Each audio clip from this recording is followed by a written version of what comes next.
Well, it's a different team. They've got Johnson back, their leading scorer, did not play in game one. Foster was gone for personal leave, so he's their starting center. He was gone. And now the Kansas transfer, who's really good, became eligible 2 games ago. So it's a much different team than what we saw the first time around. Now, we didn't play Kendall that game. We didn't play Demetrius that game. So I think both teams are a little bit different, but it's a very scary game because it's a road game to begin with. Anytime you play on the road in this league, it's demanding, and we're seeing that.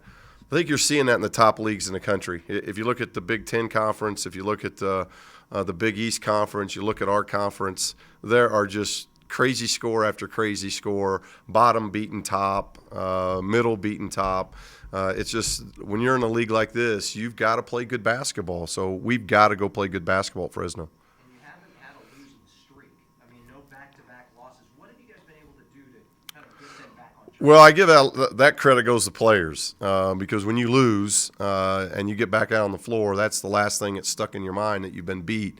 And players have to have short memories, and we do an awful lot of emphasizing that. We emphasize short memory of wins, short memory of good plays, short memory of bad play or loss, because you're playing 30-plus games in college basketball, and unlike some sports, it's just constant when you're playing. There's no you could go for 4 straight minutes before there's a break. So it's something that if something's good, you got to move on. If something's bad, you got to move on. But the players have done a great job all year. You think about it, we're mid-February now, and our schedule strength is 4. Our RPI is 3, and we have not had a losing streak. That's saying something. Now, I hope we don't start one, but that's saying something and something that we're very, very proud of.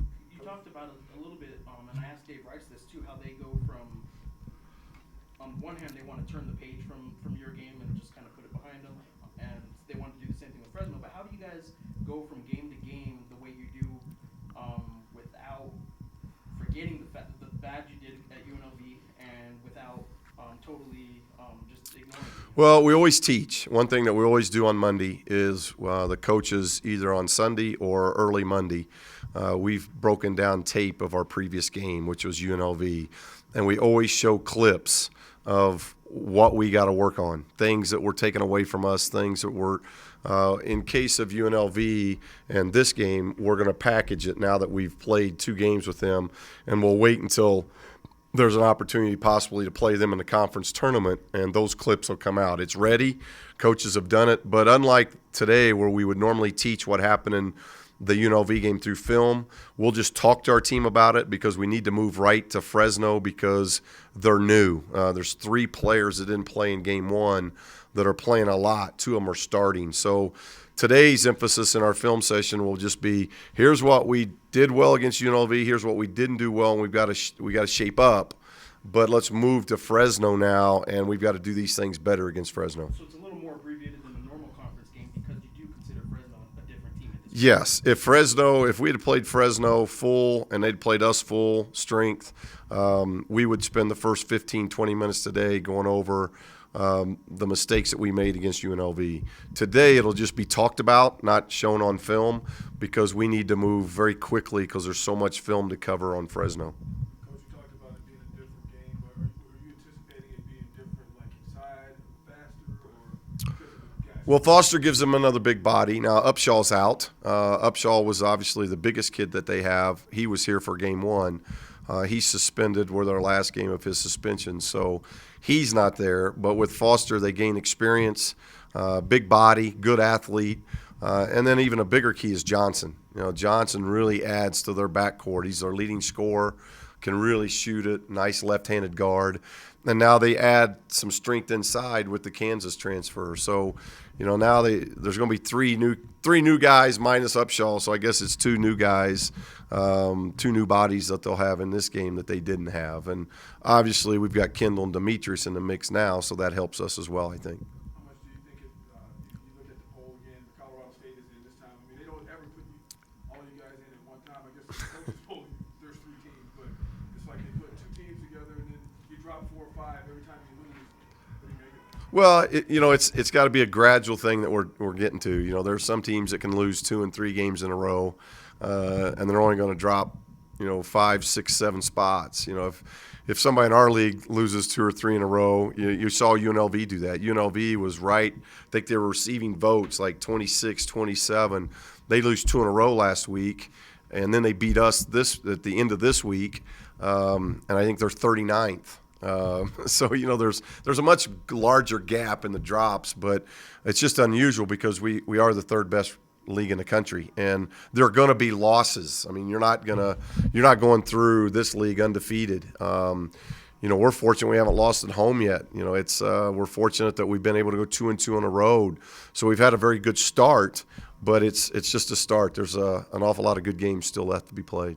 Polls aren't the be-all, end-all, but do you feel like you missed an opportunity to kind of crack that top 10 with that? Yeah, you might. Yeah, anytime we lost 2 opportunities, San Diego State and UNLV. But with that said, with all that said, we've made more good use of opportunities this year than we have missed opportunities. Again, we're not going undefeated on the year, and we're not going undefeated in conference play. We know that. Do you miss opportunities when you lose? Yeah, but 20 times this year we've gained. If we were 4-20 right now, we wouldn't be ranked 18th in the country. So we've made good use of a lot of good opportunity. I think sometimes you lose focus on some things that, like Indiana State, New Mexico State, Boise State. These are maybe 3 teams that nationally you don't think of as being top 20 teams yet, but still their only home losses on the year have been to us. And Indiana State's making a move in the Missouri Valley. Boise has 1 bad stretch because of suspensions and injuries. If you take that about 9-day window out of Boise's conference schedule, they're still right there in the hunt. And New Mexico State's right there in the hunt in their league. So, these guys have done some really good things against some really good competition. And, we got to be careful because we've had 24 just knockout games. And we've got to watch our guys. We got to make sure that the energy stays at a high level, the effort stays at a high level, and they don't get worn down. We've had a deep bench. We've played 10 guys most of the year. So hopefully that's not going to be the case. How's Hughes' ankle? I think better. We obviously haven't seen him. Yesterday was off. I thought he was fine in the game. I think he got tired and fatigued on it, and it really bothered him in the second half much more than the first half. So he hasn't been healthy in the regular season at UNLV yet, and that makes a difference. He's a key part to what we do offensively and defensively. But hopefully he'll be more closer to 100% on Wednesday than he was on Saturday. How have you seen Cam develop this year? I mean, at the start of the season, during the offseason, he bulked up. He thought maybe he might have been a little bit too heavy. Got some of that off. His scoring numbers are up. Yeah, his minutes are up, and he's like anybody. He's deserved that push in minutes, and now he's making the most of those minutes. He's doing a great job on the backboard. He's doing a great job scoring for us. And then the thing you don't probably notice because it's not a statistic is the way he guards. He can guard out on the floor. He's got great footwork. He can guard in the post. And kind of like Daniel Ferris learned to do, a big man we used to have, he's learned to stay out of foul trouble. And that's big. A lot of his limited minutes last year and early this year had to do with fouls. Since going into the starting lineup, since getting more minutes, those minutes have gone up, not just because of his production, but he's staying out of foul trouble. And that's a good trait that big men sometimes take a long time to acquire, and hopefully he's doing that. He and Alex, you guys have used that high-low several times when they're both in there at the same time. They seem to be getting better each game with that. Do you still see them progressing? I hope so, yeah, because they're still young. Cam's a junior. Alex is a sophomore, so these are 2 bigs. They're going to be here again next year. So it's something that we want that development to continue. And our ability to go inside out has got to continue. I think if you look at the minutes on tape, we were even with UNLV when on the road when the game plan was inside out. When we got impatient and anxious and allowed their pressure to force us into some really bad shots, then that's when they got their lead. And our guys have got to do a better job with that. And that's a guard play, and we've got very good guard play.